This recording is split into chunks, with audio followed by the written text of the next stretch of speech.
So I was speaking to a man last night around psychedelic integration, and he had a number of experiences where they were mostly visual, but in the last experience, he told me that the mushrooms were talking to him, and they were saying that he should change his life, which is a very successful, happy life, but that he should give up drinking alcohol, and he should retire as a teacher and facilitate mushroom experiences. I think the mushrooms were advocating for themselves.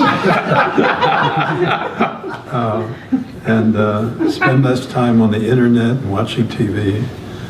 And then he wanted to talk to me about that, because then he was having some problems. He said, he liked drinking some alcohol, and he liked being on the internet or watching, so he wasn't sure. He felt this conflict about the mushrooms telling him to do this, and this other part of him that just wanted to enjoy the things he'd been enjoying.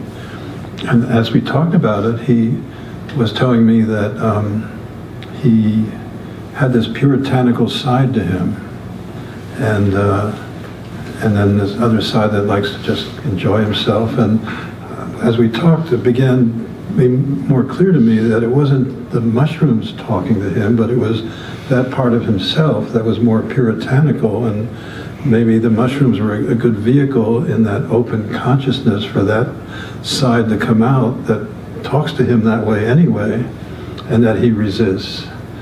And I wanted to bring that up because, not because the mushrooms were talking, but because here was this duality within him between this, this is what you should do, and this is what I like to do. And he's asking me, well, should I listen to the mushrooms? And should I trust the mushrooms? I said, well, I don't know. I used to have a guru, and he would tell me to do things. A lot of people had gurus, and they would tell them to do things, and they weren't always the best thing to do. So, so rather than a question of trusting or not the mushrooms, it was a question of, what about this duality inside of him, these two sides? And I'm introducing our talk today about that because I want to talk about duality and how our whole world is based on duality.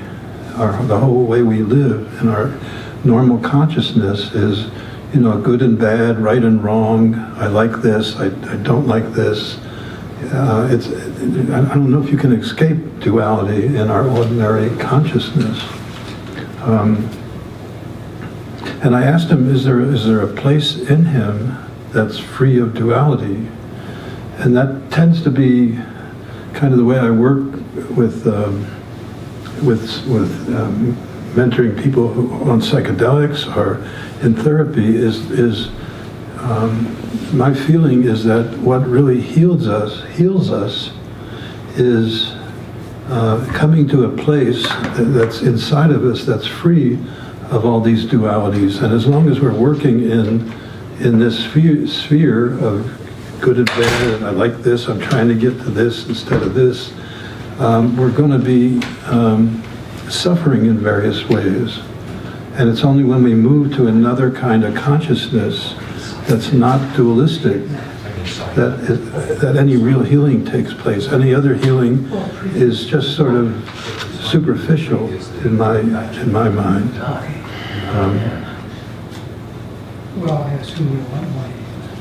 So if we think about it, in this world, there's nothing that's permanent. Everything is always changing. And we get in trouble when we try to hold on to something that's permanent. In our dualities, we become attached to a person, a situation, an object, and want it to be the way we liked it to be. And we either want to get back to how we liked it with this person or object, or we want to get rid of something we don't like.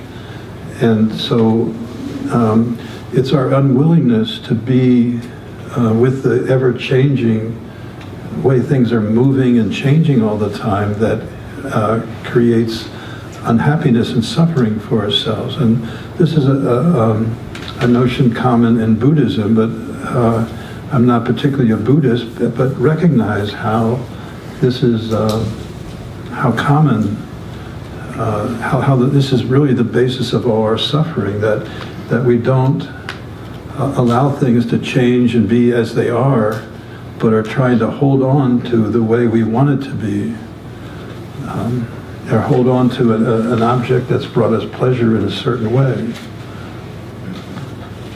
And the other side, because of this, whatever gives us pleasure also gives us pain, because it doesn't stay the same. It changes, and what was once pleasurable now isn't the same, and in one way or another causes suffering. And my sense is that they kind of are equal. The pleasure and pain are pretty much equal. So when I talk about living in, I'm going to read something from, this is actually from the mother of one of the persons I've been mentoring. She was a meditation teacher in the Boston area, her mother, and this is what she says about suffering. There are those moments when everything seems to fall apart. We try to salvage some equanimity, but the torrent of afflictive thoughts and feelings continues, followed often by self-judgment. We're unaware of our attachment to wanting certainty, security, and life being the way we hope. We keep being ambushed by the unexpected, a medical diagnosis, an upsetting message, a failed project, the death of a friend, or whatever. The question is how we respond to life's hard knocks and learn to accept that we live in the great unknown. There's a continuous unfolding in our life's experience. Just what happens, the reality, just this. But then follows whatever we add about those experiences, our responses, reactions, and mental commentary. That is all extra. It invariably creates suffering, and therefore it is a creative place for inner work. And working with these challenges, it also helps to acknowledge that we are always living with the unknown, and that the unknown is actually the very foundation of life. We may long for security and certainty, but these are illusions that add a subtle kind of suffering. Suffering always arises in the gap between the reality of what's happening and whatever judgments we have about it. So it's inevitable for almost all of us that we suffer from our reactions, from not wanting to be in the flow of the ever-changing and the loss and the gain, and particularly the loss of whatever we're attached to. So I want to talk more about how is this resolved? Is there a way not to be suffering through this duality and the attachments to what we want and what we don't want? And to me, the way that I most easily talk about or understand this is that if we can go to a space that encompasses a duality, rather than being in one side attached to an object or to a situation.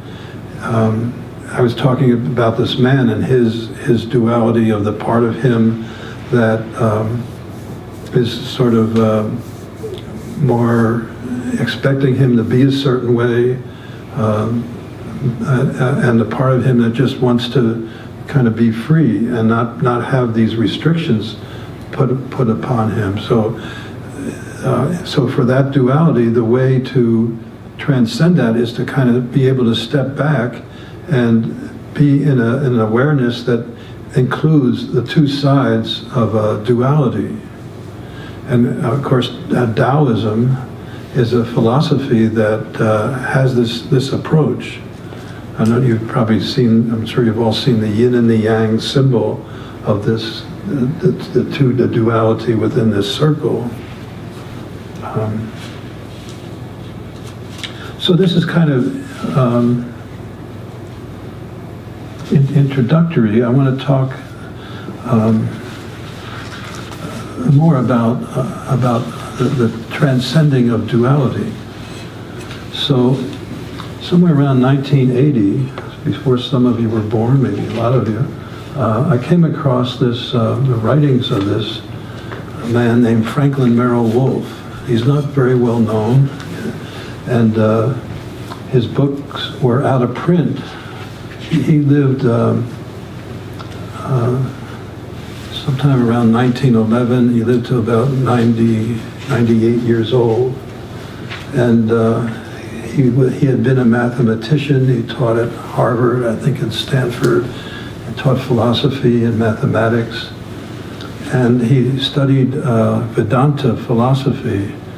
And one day so he was trying to practice the teachings of non-dualism in the way that he understood them. And one day he was mining, I think he was mining for gold in a cavern. And during that time, he began to awaken to a new awakened consciousness. And then he wrote a book called Pathways Through the Space, which described in stages his stages of awakening through several months. And it's just a fascinating book. And in reading the book, I would often feel a kind of, not only was I reading about something, but kind of in some way partaking in the experience, not fully, but there was some kind of transmission in the very writings that was reflective of the state he was writing in, if that makes sense. So that book was my companion for a lot of years, I read it and reread it, underlined it, triple underlined it, and then he wrote another book called The Philosophy of Consciousness Without an Object, and that's what we want to talk about here. Is this, so I came upon this notion that there is a consciousness without an object, in contrast to our ordinary consciousness, which is always subject-object consciousness. And so here I came upon this notion in this book many, many years ago, that there's a description for him of what it's like to be in this consciousness that's free of objects. And that was really appealing to me, but then how does one experience that? That was what was missing, and is missing from most of us, even if we have come across this possibility that there's this awakened consciousness free of subjects and objects. And so his book went, it's both extremely clear, written by a Westerner, not translated from Tibetan or some other tradition, and he wasn't part of a lineage in particular. So his writing is very clear, but one has to be ready and interested in it. So because of that, the book went out of print. And then a man named John Lilly had the book reprinted. I don't know if you've ever heard of him. Have you? So he's an interesting, this is kind of an aside, but I thought I'd tell you a little bit about him, because he's such an interesting character.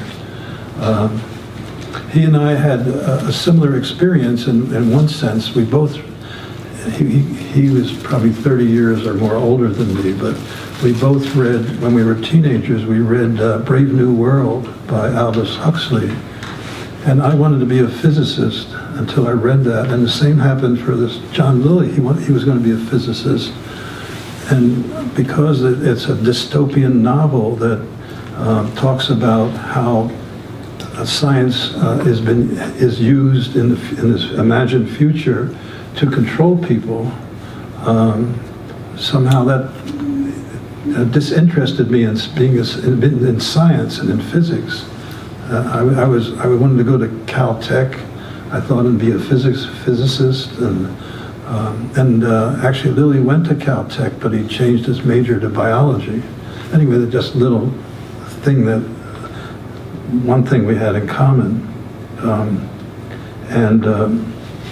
So John Lilly, he became a physician, and he's the person that invented he called it an isolation tank. We call it a flotation tank. I used to have a flotation tank in my bedroom when I lived in New Jersey, and used it for psychedelic experimenting.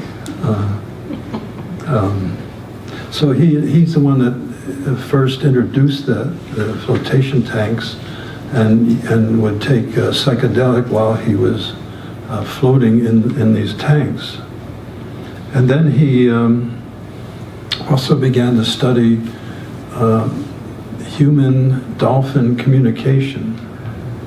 And so, you know about that, or you're just agreeing with well, your... no, I've heard about it. So he had, you know about that? Yeah. So he had dolphins, and I guess you'd say in captivity. He had them in enclosed, and tried to study them. And then he went a step further, and I think he flooded part of his house, and he had a woman cohabiting with a dolphin for a long period of time, and trying to study and develop their communications.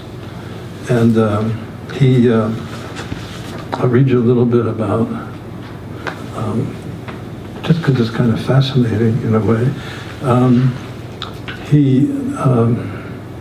So he was experimenting, how can we find a common language so humans and dolphins can communicate? And then he decided to give, well, I'll read this. So 2 weeks in the experiment, Margaret and Peter's the name of the dolphin, and Margaret's a human, were living a normal life together, but there were no promising results of yet as far as communication, some language that was in common. So Dr. Lilly decided to give the dolphin some LSD to stimulate Peter's brain. In order to get quicker results and even better results. This did actually have an effect on the dolphin, as it made him uninterested in his communication lessons.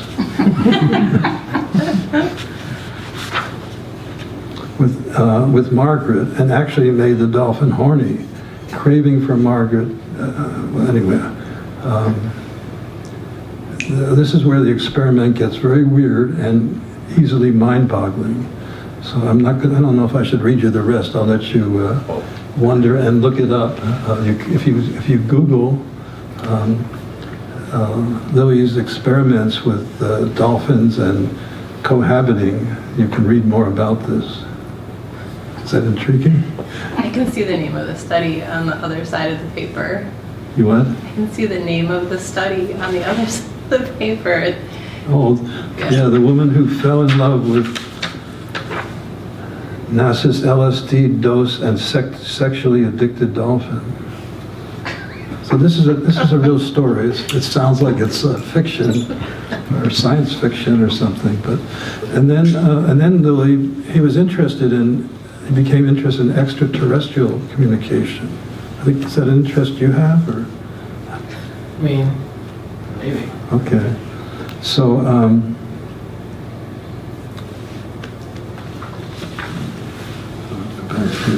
so he became interested in extraterrestrial communication, and he had severe migraines. And a doctor friend of him, he tried LSD to get rid of the migraines, but that didn't work. Although there's some research these days that there's a compound similar to LSD that's supposed to be effective for migraines, a kind of an offshoot of LSD. But anyway, the LSD didn't work, so he decided that his doctor friend suggested he try ketamine. And he found that ketamine was effective in helping him get rid of the migraines for a few weeks at a time, I think. But in his ketamine experiences, he became more interested in the experiences he was having with extraterrestrials. And so his idea of communicating beyond the human form now moved from dolphins to these extraterrestrials, and he wound up becoming addicted to ketamine, not physically addicted, but to the experience. And there was a period where he was injecting himself hourly through the day for about 3 weeks. Do you know about that? Am I being accurate? Okay. So he was exploring ketamine way before than it was ever that many people were thinking of it as a, either a psychedelic or an altered state experience, or a way to heal from various issues that we have.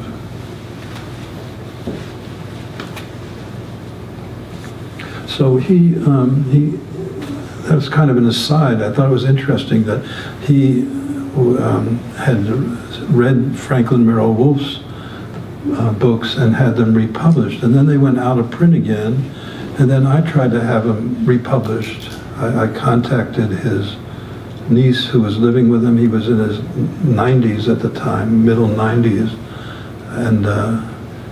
and we were corresponding, and I thought I could get him published through the Himalayan Institute, where we had published books.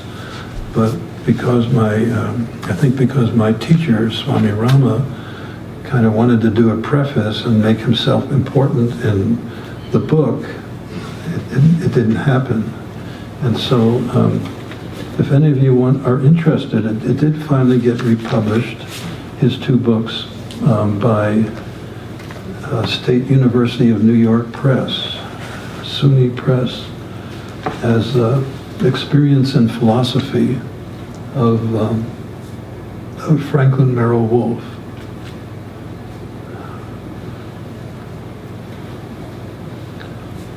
So, and you can see how much I sort of kind of like underlining all these little passages that I marked to look back on.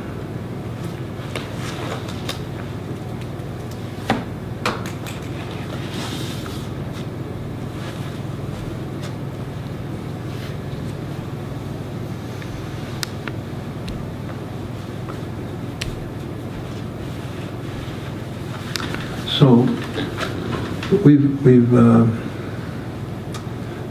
grown up to live in this world of subject and object, to live in an attachment to objects, and objects includes people. It's not just an object like a chair, but if a person in this subject-object way of being is separate from us, and we become attached to certain aspects of them or dislike aspects, and in the same way we might to a new car, or maybe it's different, but in the same sense of objectifying is what I'm referring to.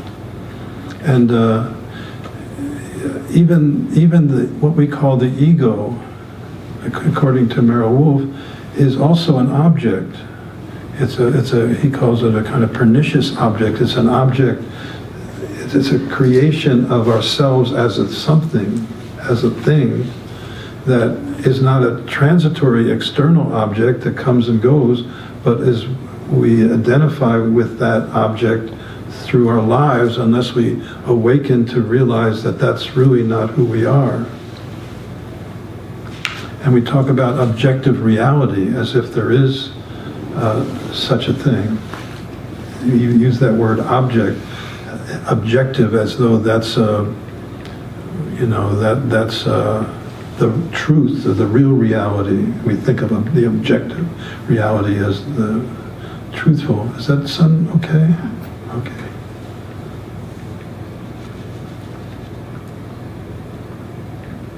So I would say that the fundamental, what's in common in all the spiritual traditions that may be described or talked about in different ways, is that this notion of there being a background awareness to whatever we're experiencing, that, as I talked about in Taoism, the idea that the opposites go together, and that one can have an awareness that's removed from being caught up in as though these opposites are real, or that we are identifying with one or the other. You know, we see how these opposites go together, and how it's interesting to me to see how, you know, there's the police officer, the cop, and then there's the robber or the person who steals or commits a crime. So that's one pair of opposites. So it's interesting that the police are always chasing after the people who commit the crime, and then when they catch them, they wind up living together in the sense that there's the person in jail and then there's the jailer, and they spend their days together. To me, that's kind of an interesting, curious example of how the interplay of opposites. And then if we want to help people, we need people who need to be helped, interestingly enough. So, you know, we might say, well, of course people need to be helped, but does the helper in sometimes, or some ways, need the helped and create that relationship? And are people put in a situation where they need help by the helper? Have you seen that? Or does that make sense in terms of your profession? Me? No, not you. It's not about you. I'm teasing you again. Well, is that true for you too? Okay, both of you.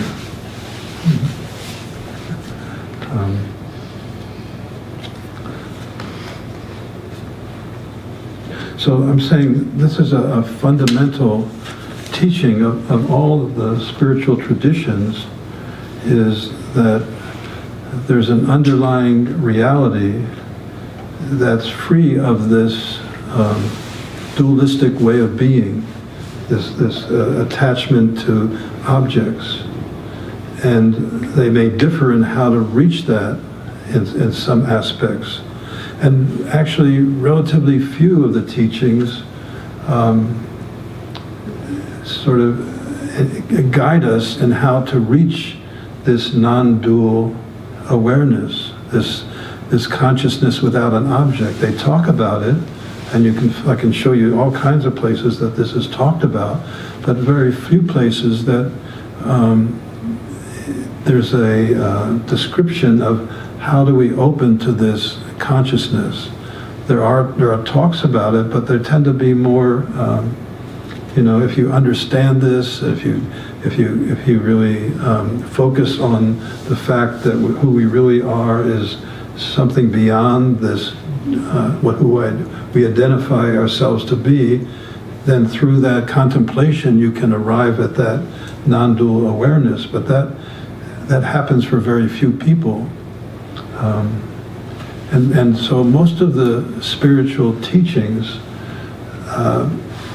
this is considered to be a very advanced teaching, and most of the teachings don't even approach this. Instead, they focus on developing a concentrated awareness. They focus on the ability to be focused, to be one-pointed, and as though this is necessary before you can use that one-pointed attention to explore another way of being that takes you beyond a single focus or a narrow focus.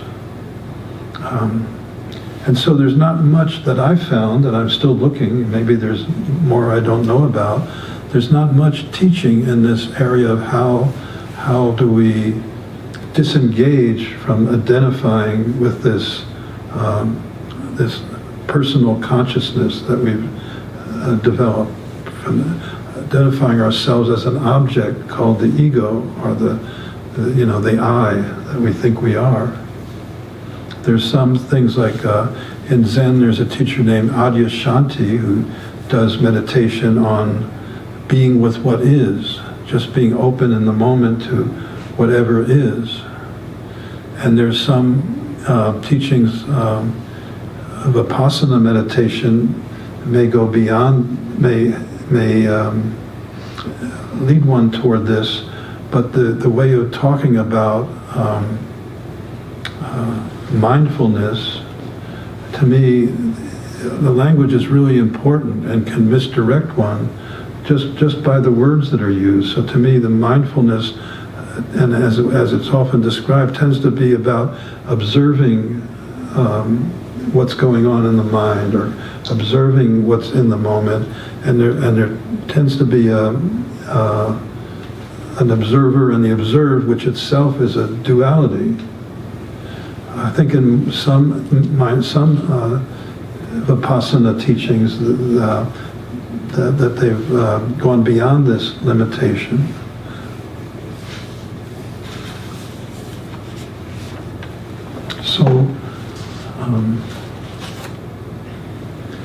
So the way that I've been learning, and seems to be, to me, much more, I was going to say fruitful, as though there's something to be gained, but it seems to be to open to this non-dual consciousness.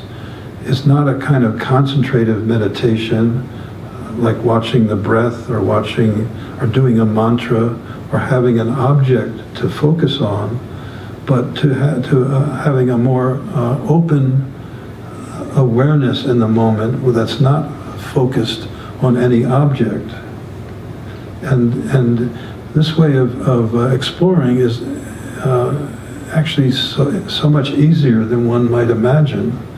It takes two things. It takes, because we're used to being alert when we're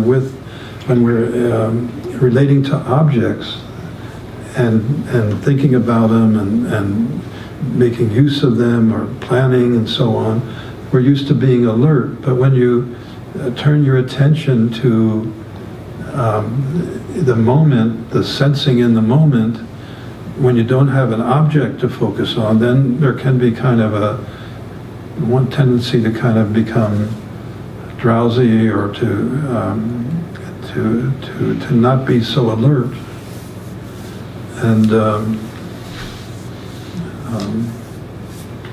And the other issue that makes it difficult is that we tend to keep staying in our planning for the future and remembering the past, and managing our, feeling like we need a manager here to function in the world, that I need this I, this ego, this person I identify myself to be in order to function.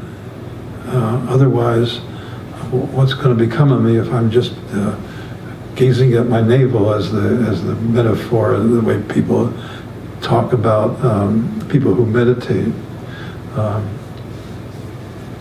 So what's required is learning to be alert without having an object in mind, and to notice when the mind is beginning to start living in the future and the past, creating a story, or creating a story.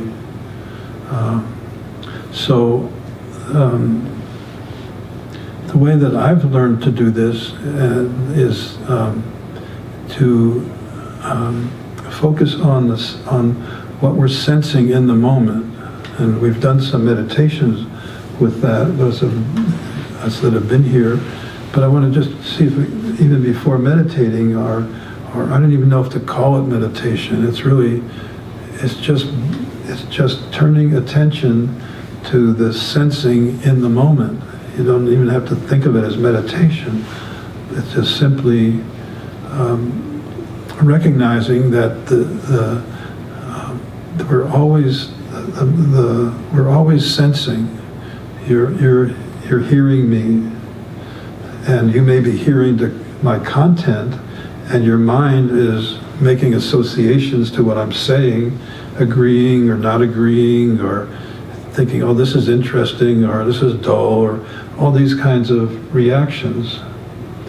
But before the mind comes in and has a response or tries to use what's being sensed, the sensing is pure and doesn't have an intention. It's not geared toward anything. It's just openly taking in. And then the mind comes in secondarily and then wants to use what's taken in for some purpose in our lives, and fix it as though it's not just something in flow, but that's a bird, or that's an airplane, or that's a person, or that's this kind of person. So the mind takes something that's like you might call it a verb, that's always changing, as we had talked about earlier. It's always changing, and the mind fixes it into a something, and then wants to make use of that something, as though that something is there for me then to either like or dislike or use or make some use of.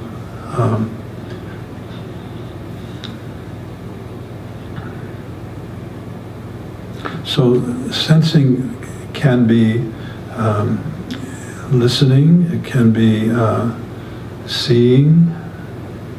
What is it like to see without, and here's the significant step here, to see without being concerned about what I'm seeing. See, the mind wants to take what we see, that's just seeing, and turn it into, define it.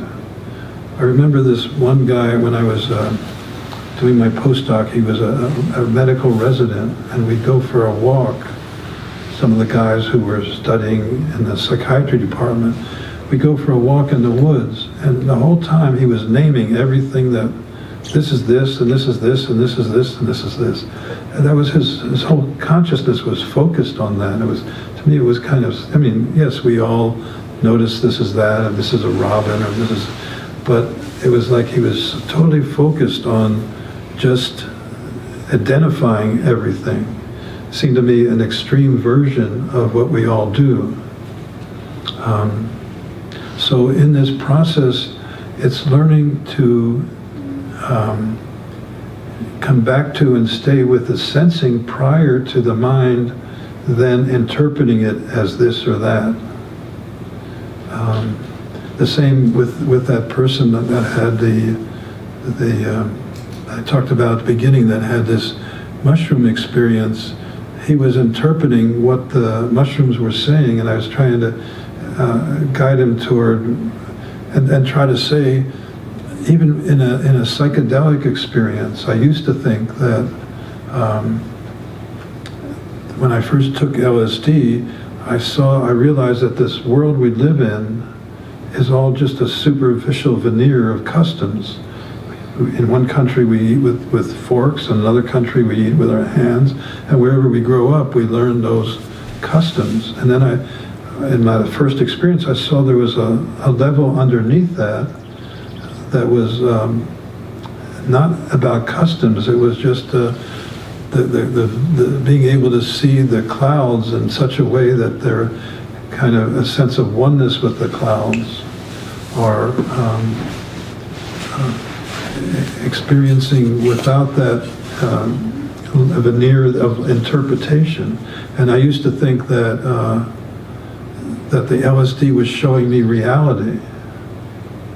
And as with time, I began to realize, or to feel more and more, that yes, there's in the sensing of what's going on, it's revealing an underlying reality, but that the mind can come in very quick and make an interpretation without us even realizing it, and so we're not fully appreciating that reality. We're already very quickly creating our own view of it.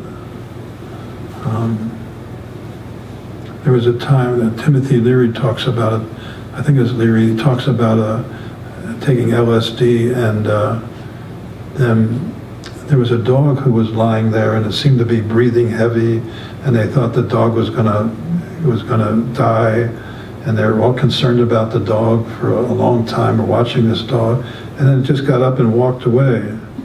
So, and it was fine. So we can put a spin on what is being shown to us. This, under this substance, things are more clear, and it's like seeing with a magnifying glass into the depths of things that we wouldn't ordinarily see. But there can be a framework, an interpretation we don't even realize we're very quickly putting on the experience. So with all that, I'm trying to say that whether with the psychedelic or just in the everyday experience of sensing, it's possible to make a distinction between the immediate sensing experience, whether it's hearing, seeing, feeling, the felt sense. And nowadays they talk about not only perception but introception. And the way introception is usually defined is feeling bodily sensations, maybe feeling your heartbeat or feeling what's going on in your kidneys. I don't know if maybe that's too subtle, but various bodily sensations. There's a perception internally that we hadn't given much attention to in the past. Although in Franklin Merrill Wolf's writings, he talked about introception in a different way. He coined the term introceptionalism as a type of philosophy, and talked about introception as going inward to find the subtle essence of who we are. And so in meditation, it's possible to, if I ask us all to explore sensing, the first inclination is, oh, I'm sensing tightness in my chest, or I'm sensing, it's kind of, I sense the breeze from the fan upstairs, or I'm sensing, and we're used to sensing different things going on. And that may, to some degree, lead us to be more focused in the present, in the sensing, rather than being in the future or past. But it's only a preliminary practice, because it's still subject-object. I'm sensing, my big toe is feeling itchy, or I'm feeling a warmth here, or I'm feeling, so that's still somebody who's sensing something. So to really go deeper into an awareness that's not a dualistic, one needs to turn toward the sensing itself rather than the object. And that's something that's kind of new for us. We're never taught to do that. We never think to do that. But what is it like to be hearing and not be particularly interested in what we hear? To sort of be more attuned and in the hearing itself. And so that's kind of different. And you might say, well, what is that supposed to do? Or why would we do that? Well, one way of understanding is it brings us, it's that sort of moving out of that dualism to the space that's encompasses any dualities, encompasses any objects.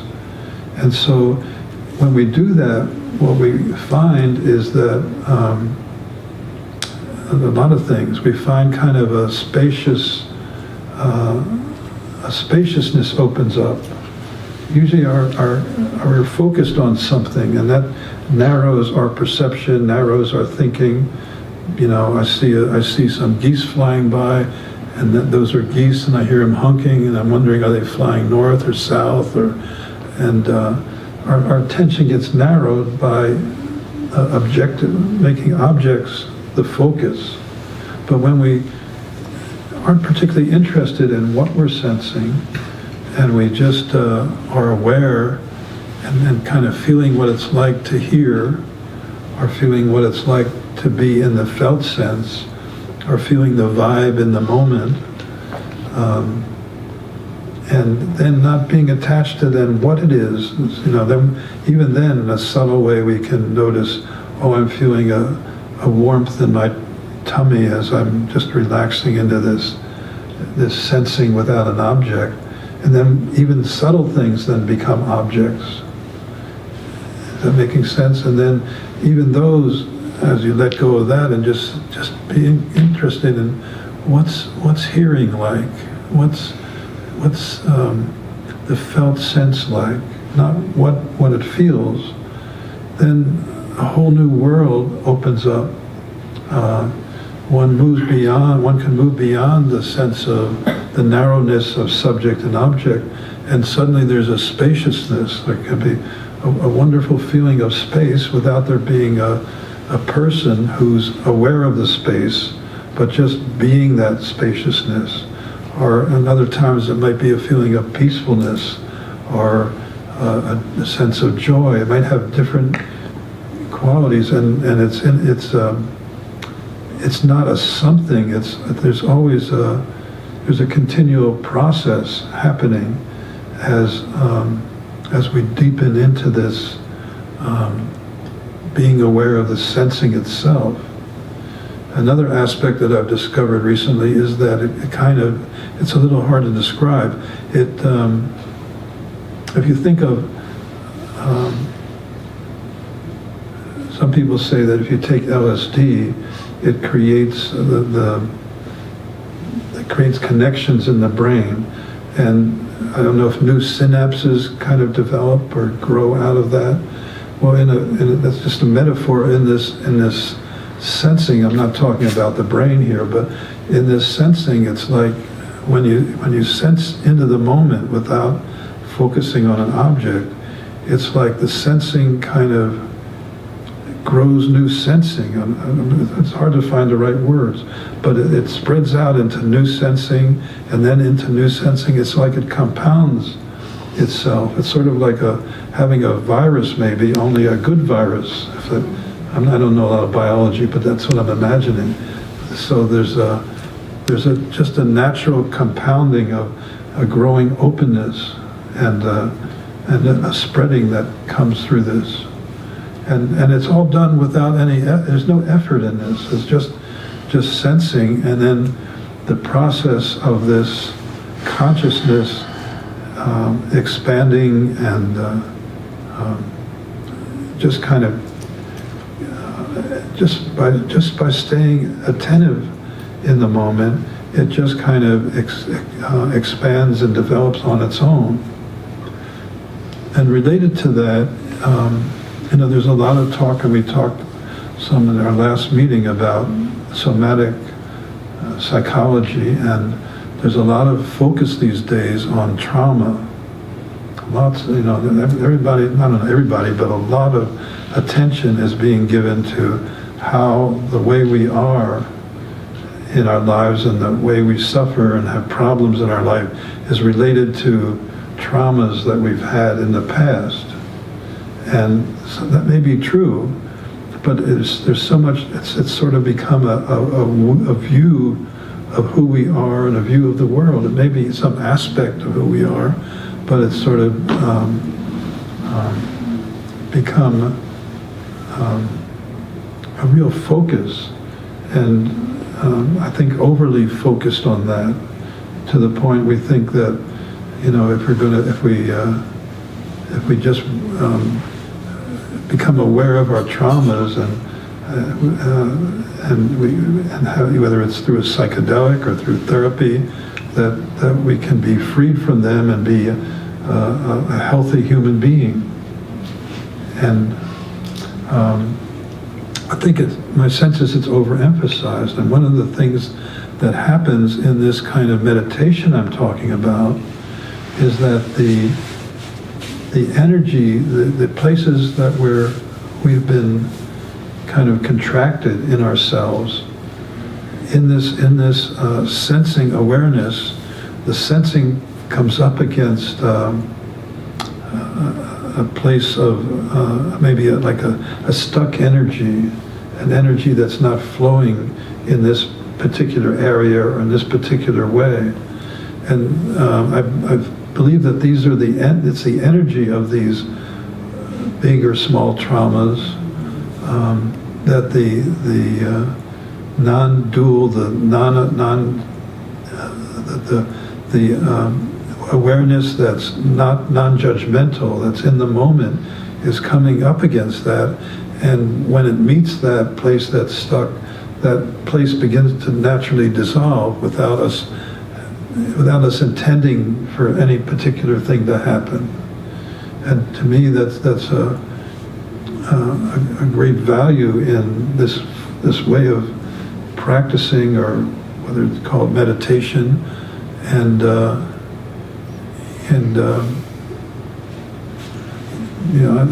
leave that part at that.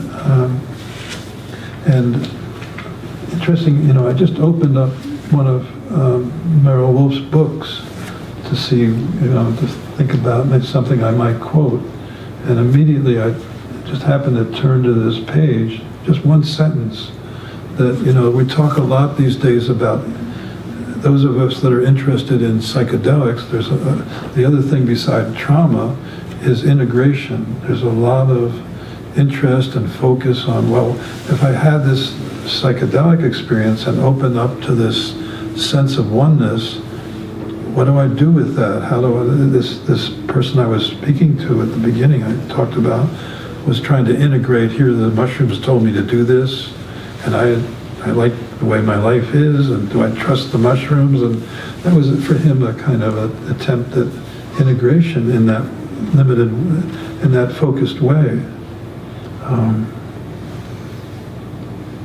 So I just happened to just look at this sentence, and Meryl Wolf says, awakening is reintegration for the individual consciousness of the inseparable parts that have been apparently divided. Now he says reintegration because his understanding is it's a remembering, it's not a new integration. So but it's the same. Awakening is reintegration for the individual consciousness of the inseparable parts that have been apparently divided. It just says so much to me, that one. So that's the way I tend to see integration. It can have many aspects, like this man trying to resolve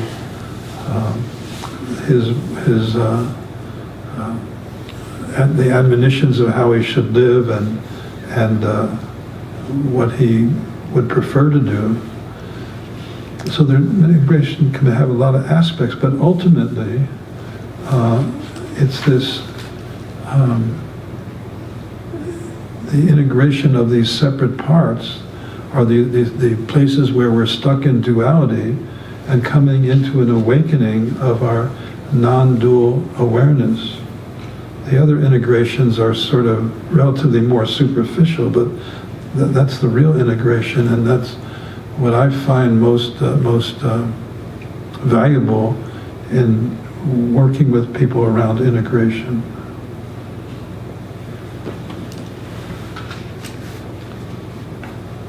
Well, maybe that's enough talking for now. I don't know always how to conclude these, but do you have any questions, or if anything I've said that you want to clarify or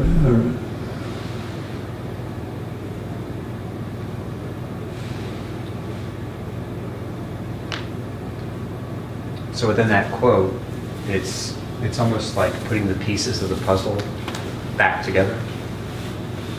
It's finding that they already are together. Yeah, they don't need to put them. Rediscovering that they're not separate pieces to begin with. That they're, yeah. And seeing the whole. Yes. It's allowing the pieces to be together. Well, they already are together, except we don't see it that way. Does that make sense? It's discovering that there's a room in the house that you didn't know was there. Because Yeah. perhaps it was forbidden at one point to know that. Uh-huh. But it's all part of the same house. The room, I'm not sure I'm following your metaphor. So the room, what's the room? It's discovering that there's a hidden room, a room that you didn't know was part of the house. Which is this The house non-dual being a metaphor consciousness? for your Yeah, okay, being. yeah. That's a good way to put it now that I'm following, yeah.